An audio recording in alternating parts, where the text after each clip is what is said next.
Conversar agora com a doutora Renata Najib. Doutora Renata, que nós, na verdade, estamos conversando fora do ar sobre um assunto muito importante, infelizmente é um assunto recorrente até no próprio programa, que é uma questão do estupro que houve em Santa Catarina, mas a gente precisa trazer sempre as questões técnicas que são importantes para a gente dirimir qualquer dúvidas, né? Renata, é sempre bom tê-la aqui. Vamos tentar conversar sobre um assunto delicado, né?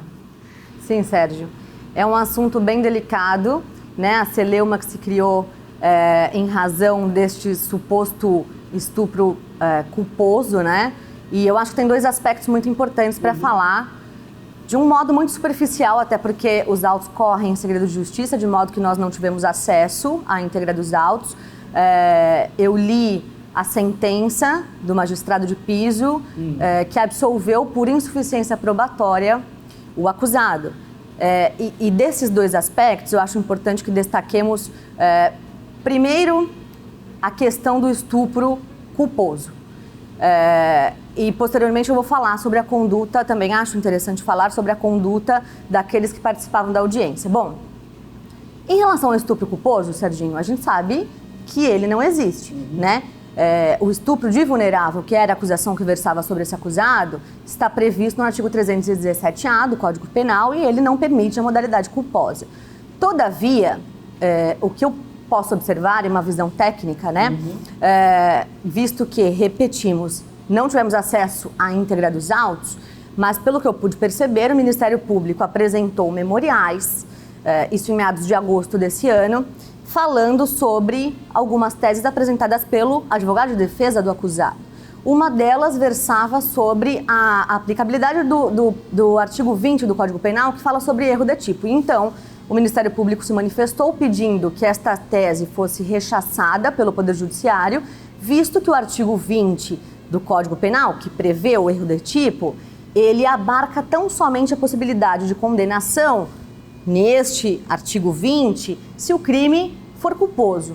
E ele dizia, então, nestes memoriais, que o crime de estupro culposo não existe, de modo que ele pediu a absolvição por insuficiência probatória. Então, o próprio Ministério Público requisitou, pediu a absolvição por insuficiência de provas. E o juiz, então, pelo nosso sistema acusatório, não poderia condenar, visto que o titular da ação penal, representado pelo promotor de justiça, pleiteou e fez o requerimento de absolvição por insuficiência probatória, 386, inciso 7 do Código de Processo Penal. Nós temos aqui uma questão técnica, o porquê da absolvição, não que eu concorde, mas nós temos aí, você trouxe questões técnicas. Esse é um ponto. O outro ponto é o resultado disso perante a mídia.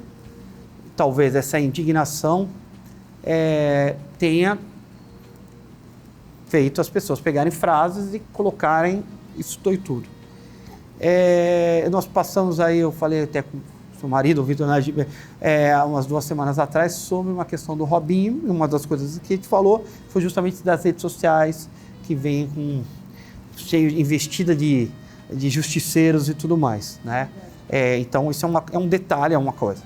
Isso é um ponto. O outro ponto é a conduta, tudo que envolve o caso. Que a gente tem que deixar bem claro.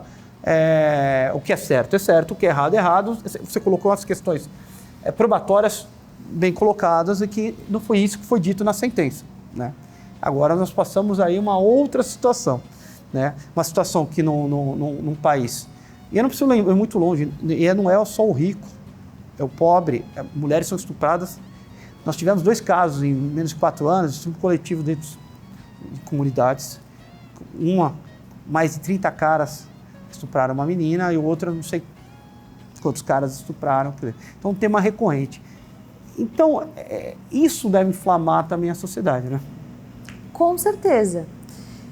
Não raras as vezes, até lhe digo, porque sou advogada criminalista atuante, não raras são as vezes em que vejo mulheres reclamando no meu escritório do atendimento que recebe o atendimento que ele é prestado dentro das delegacias de polícia. Então, a gente vê muito as pessoas falando assim, se você for violentada física ou psicologicamente ou financeiramente, se dirija a uma delegacia de polícia e faça um boletim de ocorrência. Em verdade, as coisas não são assim, né? Então, a mulher, ela tem que fazer o boletim de ocorrência, ela tem que passar por, às vezes, situações constrangedoras e às vezes, contratar um advogado para que acompanhe na delegacia, para que o boletim de ocorrência seja feito. Ela tem que se amealhar e juntar provas para que sejam apresentadas naquele processo, porque senão existe um risco de que ela não consiga provar a sua alegação, né?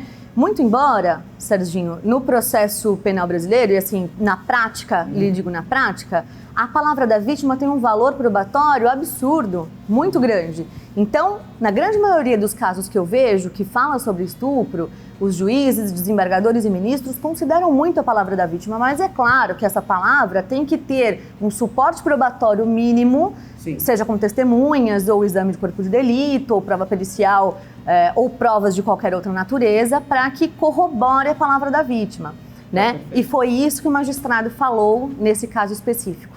Certo, perfeito. Então a gente tinha um sistema, uma situação clara, onde não houve o homicídio culposo na sentença, né? O estupro culposo na sentença. Isso é um ponto que é importante também para as pessoas entenderem o que foi colocado, mas também temos depois um outro lado que é inadmissível para quem até trabalha e para quem está assistindo a conduta do advogado e a omissão do próprio advogado de defesa dela e principalmente do magistrado. Não é possível a gente aceitar uma coisa dessa. Mas foi editado. Não, tem certas formas que não foram editadas. Quando ele fala para a moça da sua laia e tudo mais, e o juiz fica quieto. Isso é uma coisa inadmissível. E eu não posso imaginar que qualquer pessoa e uma mulher ela já está numa situação vulnerabilidade. É indignante, né? Em relação ao pequeno trecho que eu pude assistir nas redes sociais, mostravam sobre uma parte daquela audiência, muito me assusta a conduta beligerante do defensor do acusado, que é um grande advogado que tinha toda a minha admiração até o dia que eu vi o vídeo. Ele é um dos maiores advogados de Santa Catarina, muito bem quisto e muito procurado. Eu não imaginava que ele tivesse esse comportamento, e é um comportamento abusivo sem sombra de dúvidas, mas ainda mais me deixa estarrecida a conduta do magistrado, que por ser o presidente daquela sessão, ele deveria conter qualquer das partes que tivesse um pouco exaltada, né? E foi como você falou, Serginho, esta mulher já estava em condição de vulnerabilidade.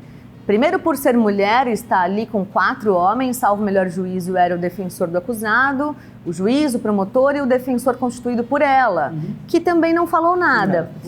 Deveria ter se insurgido contra o ato do advogado do acusado e, no mínimo, feito com que houvesse um pouco mais de respeito naquele ato. Promotor de justiça, na mesma toada, mas o magistrado tinha o dever de zelar pelo bom andamento daquela sessão e de não permitir que ninguém fosse humilhado. Ela foi humilhada. Na verdade, é importante, o que para a gente é muito importante falar. Nós aqui, como advogados, nós da OAB, o posicionamento com relação ao Tribunal da Internet porque não é o primeiro caso, nós já vimos alguns casos onde as pessoas saem execrando o outro, fake news, e não importa a sua ideologia, porque todos os lados fazem isso. E nós temos também a violência contra a mulher, que nós abominamos, que cada vez está mais clara, sempre existiu, que está clara.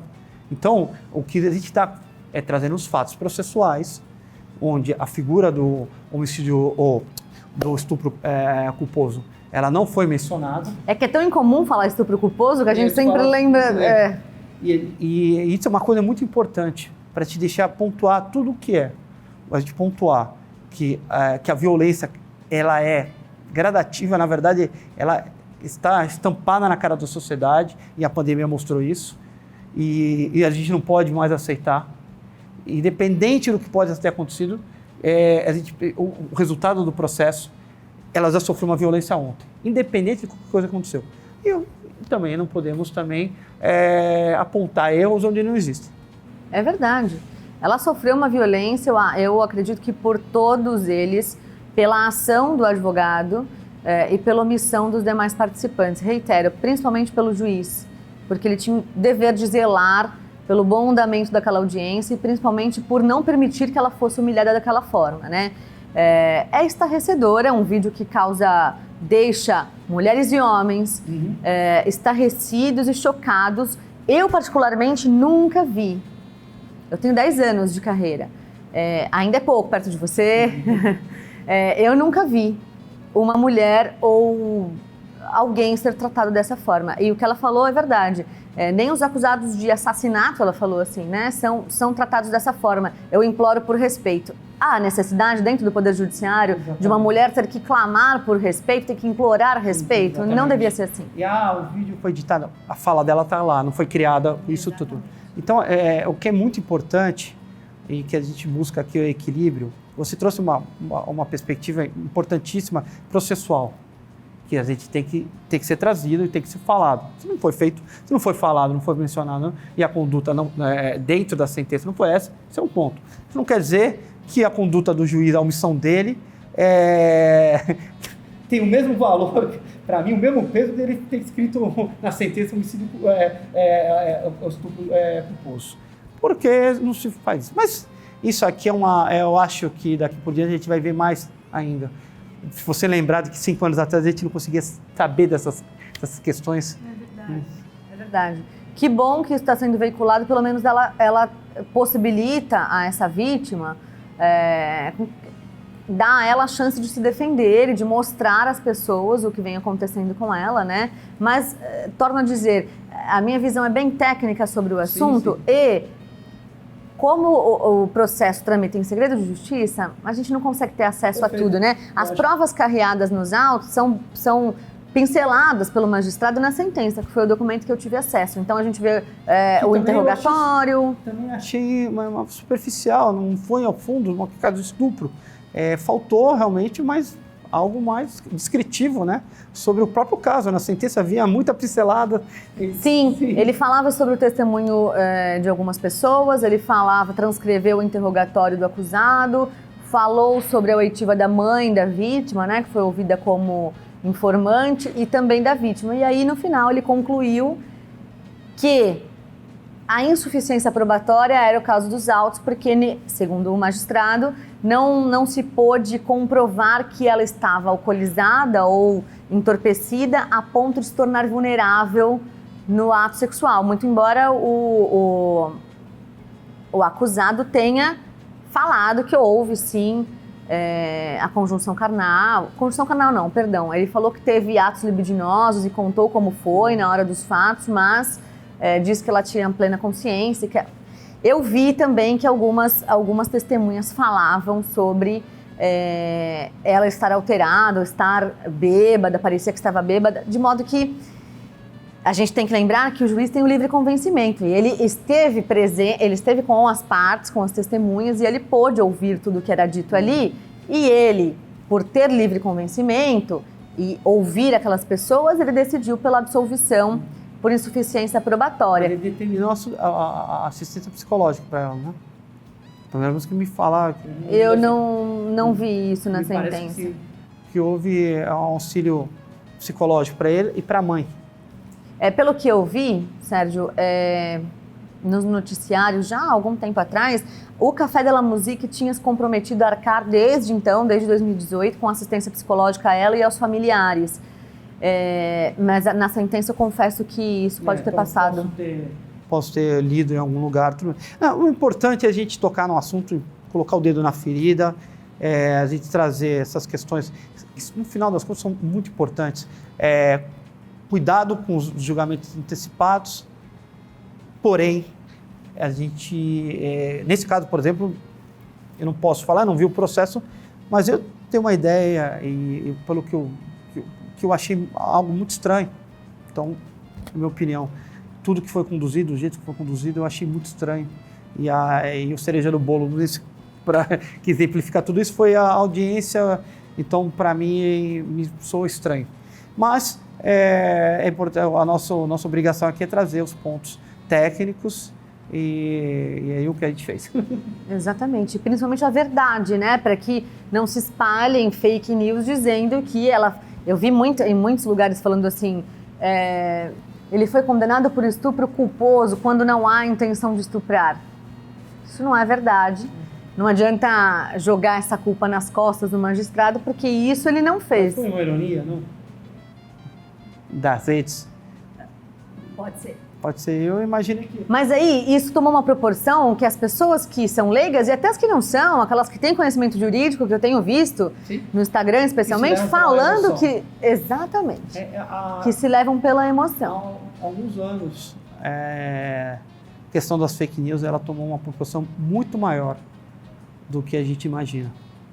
É verdade, é verdade.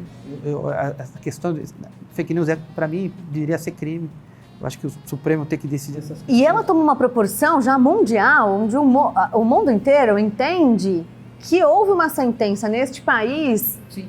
Inovando e criando e condenando alguém num crime que não existe, quando não é verdade. Exatamente. Né? E uma vez aceito pela população Exatamente. mundial. E, Serginho, só as pessoas que saberão o que aconteceu de fato nesse processo são aqueles que estão atuando, seja pela acusação, pela defesa ou pelo Poder Judiciário. As outras pessoas que não tiverem acesso na íntegra dos autos não são capazes de fazer um juízo de valor daquilo, né? A gente sabe por tudo que a gente lê oficialmente, né? Sim. Então, a sentença, os memoriais do Ministério Público, os memoriais defensivos, mas fora isso, só quem saberá de fato o que aconteceu nesse processo são aqueles que estão ali participando de uma forma ou de outra. Sim.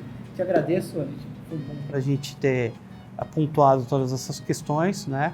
E espero que não se repita, que você volte para falar outra coisa, mas não seja algo que se torne uma praxe, embora a gente saiba que acontece muito, mas sobre essas questões, espero que elas possam ser aquietadas e não possam acontecer mais, né? Se Deus quiser, eu que agradeço pelo convite, agradeço pela participação e que cada vez que acontecer, rogo a Deus para que não existam mais essas celeumas, mas se existirem, que possamos vir aqui debater e trazer os pontos técnicos e verdadeiros de cada questão, levantando sempre a bandeira da mulher, que é de fato uma parte frágil e precisa ser protegida ainda mais pela nossa instituição. Então, reitero meus agradecimentos pelo convite, contem sempre comigo.